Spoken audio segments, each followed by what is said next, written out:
Hello and welcome to Precon Decon, the video series where I deconstruct the pre-constructed decks of Magic the Gathering's history.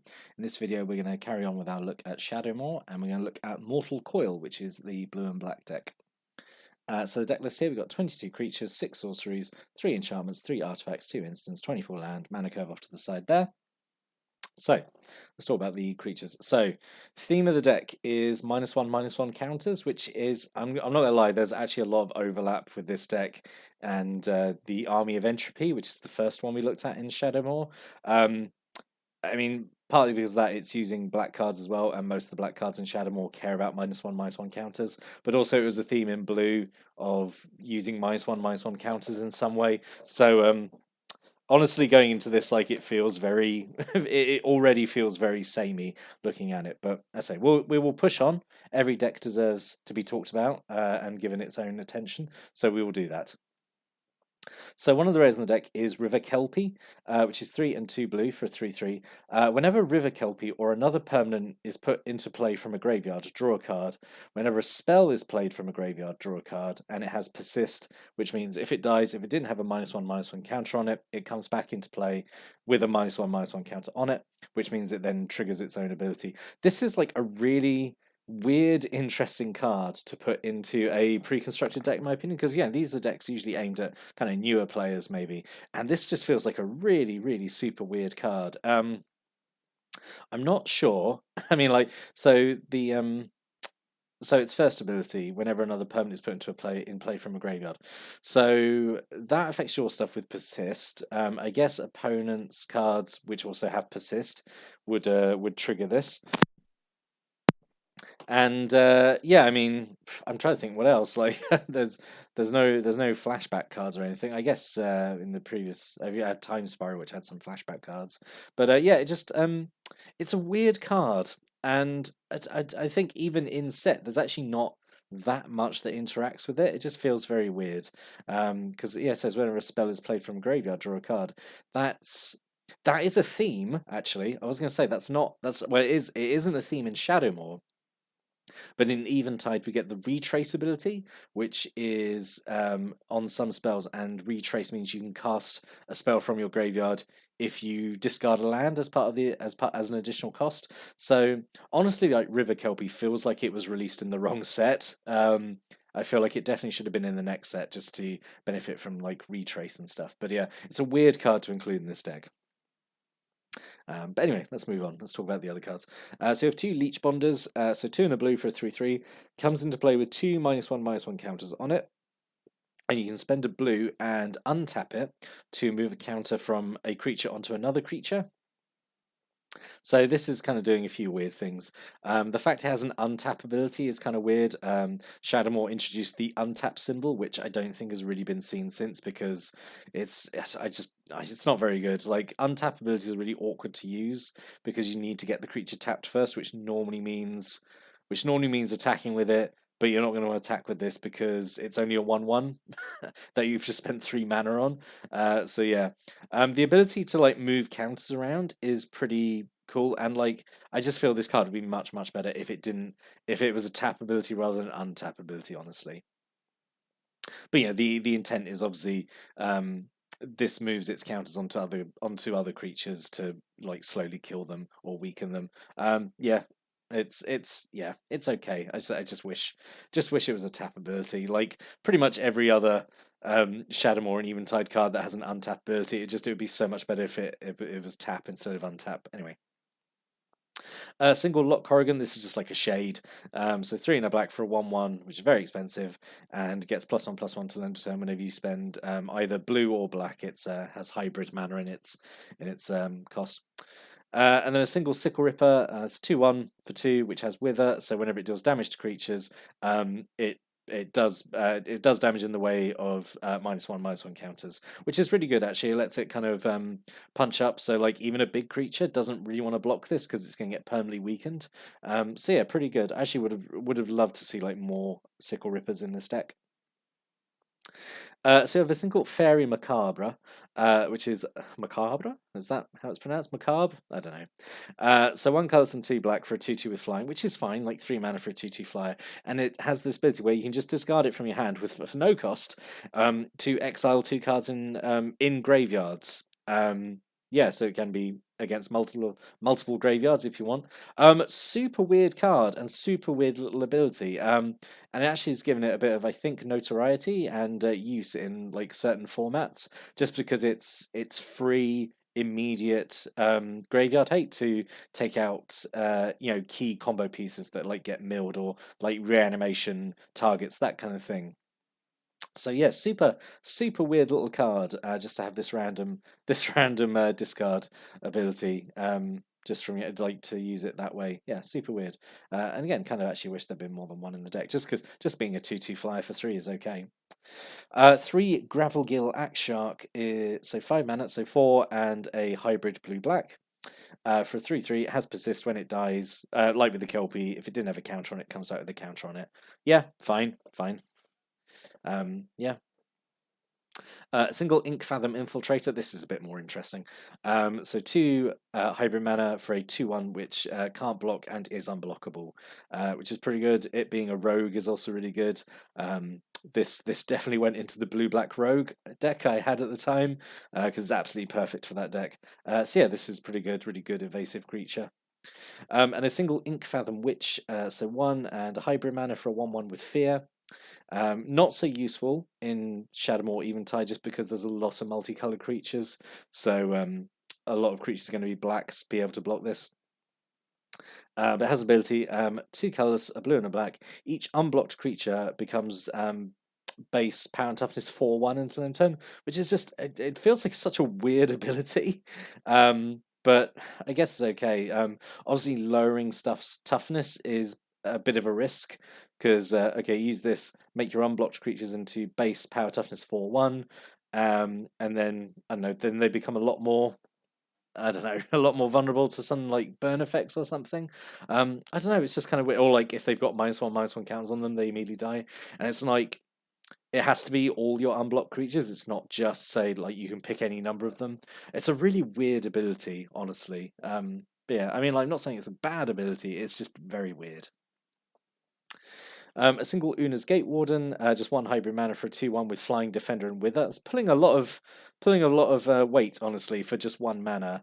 I say a lot of things, necessarily wouldn't want to attack into it, even big creatures, because they can eat 2 -1/-1 counters and get permanently weakened. So yeah, actually a fairly decent deterrent as a creature, I think.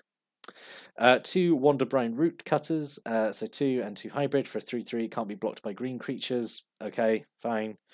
At 4 mana at 3/3, this is okay. And 2 Wasp Lancers, it's just 3 hybrid mana for a 3/2 with flying. Yeah, kind of aggressively costed and obviously a good attacker in the air. Yeah, fine. 2 Chainbreakers, so 2 colorless mana for a Scarecrow artifact creature. Comes into play with 2 -1/-1 counters on it, so it's a 1/1. 3 and tap to remove a -1/-1 counter from target creature. So you have got a few persist creatures, so this is a good way to take off their counters so they can die again and come back with another counter on them, and then you remove it with Chainbreaker. So yeah, that's pretty good. You can kind of keep a creature like constantly dying and coming back, which is okay. And then it obviously combos with stuff like River Kelpie and kind of stuff. And obviously just it's a creature that won't die, which is obviously pretty good. The other rare is Grim Poppet, so 7 mana for a Scarecrow. It's a 4/4, but it comes in with 3 -1/-1 counters on it. You can remove a -1/-1 counter from it to put a -1/-1 counter on another target creature. So basically, like a lot of the time, because I had this deck and I wasn't fond of it, but this basically just reads as like 7 mana, 4/4 that comes into play and gives a creature -3/-3. Basically, that's pretty much how it reads. Just a 7 mana removal spell with a 4/4 stapled onto it, which is like fine, but I don't know, it just feels like a little bit boring. If you can find ways to keep getting -1/-1 counters onto this, and then it shares them out to opponents' creatures, I think it's okay, but that's a lot of hoops to jump through. And then 3 Wing Rattle Scarecrows, 3 mana for a 2/2, has flying as long as you control a blue creature, and has persist as long as you control a black creature. So I think 3 mana for a 2/2 with flying and persist is pretty strong. And this is like kind of one of the these scarecrows, like these colors matter scarecrows, that like I feel like if you even if you didn't have a blue creature or a black creature, like 3 mana for a 2/2 isn't terrible. Or like either one of those abilities on its own is okay. So yeah, I think it's all right. And then non-creature spells, so we have a single Helm of the Ghast Lord, 3 and a hybrid for an aura, goes on a creature. As long as the enchanted creature is blue, it gets +1/+1, and has whenever this creature deals damage to an opponent, draw a card. And as long as it's black, it gets +1/+1, and whenever this creature deals damage to an opponent, that player discards a card. So turn a creature into a Spectre or a Thieving Magpie. Obviously, you can get a creature that's blue and black. That's a really, really strong swingy effect. This goes really well on the Ink Fathom Infiltrator, because then it's really difficult to deal with, as all these kind of god auras are. Like they do make a creature like they're really good auras. They do make creatures significantly more dangerous by giving them a lot, the +1/+1 and the abilities as well. So you have 2 fate transfers, and I really think there should have been a full set of these, honestly, in the deck, like full play set of 4.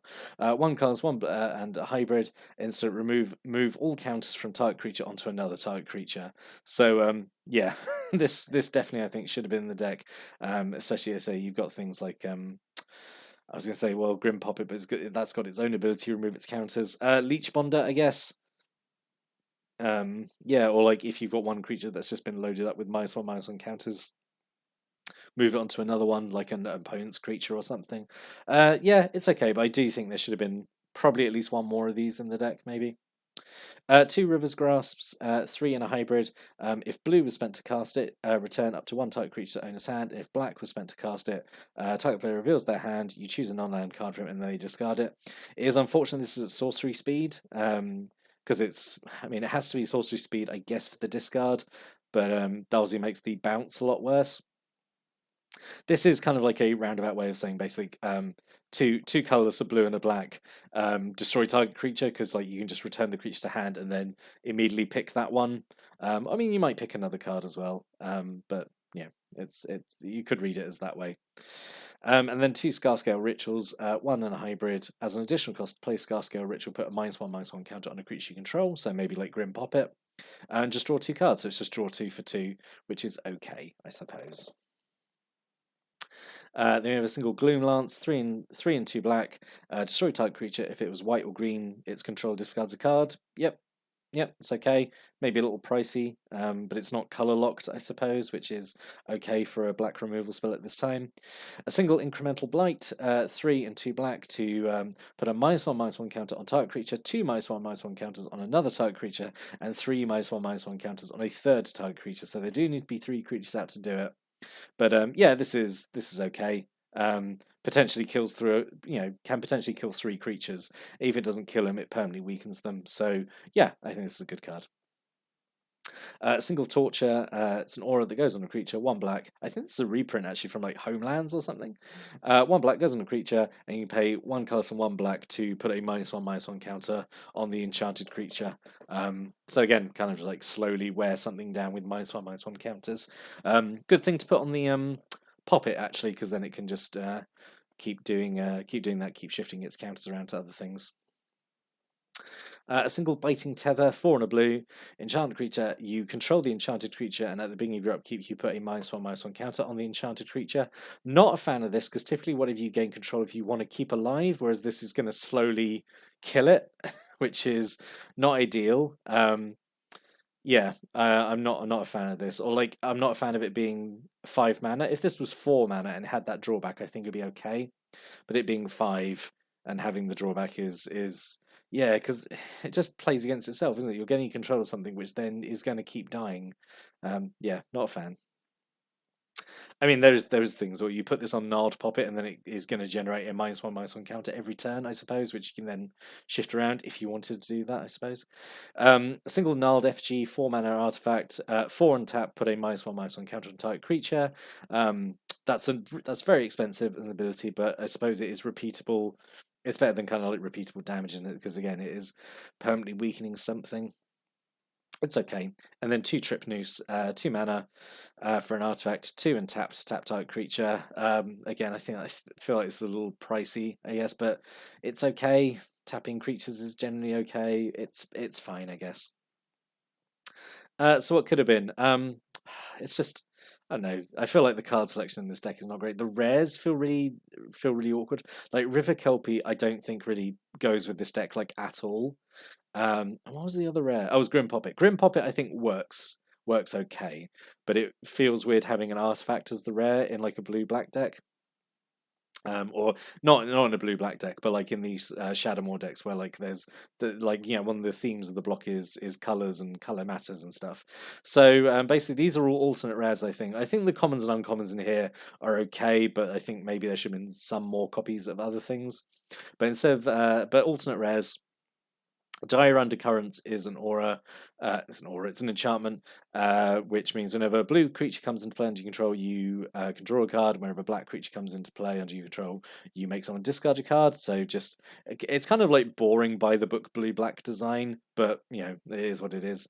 Dusk Urchins, I think this would actually been pretty interesting. So 2 and a black for a 4/3. Whenever it attacks or blocks, it gets a -1/-1 counter, and when it dies, you draw a card for every -1/-1 counter on it. So this would be like a really good target for stuff like Fate Transfer, or like Leech Bond or the Grim Poppet. Like you just put a load of -1/-1 counters on it and potentially draw 3, 4, maybe more cards. Yeah, I think that could have been okay as a rare. And also, it's like quite aggressively costed as well. Although when it attacks, it goes down to 3/2, and then yeah, maybe.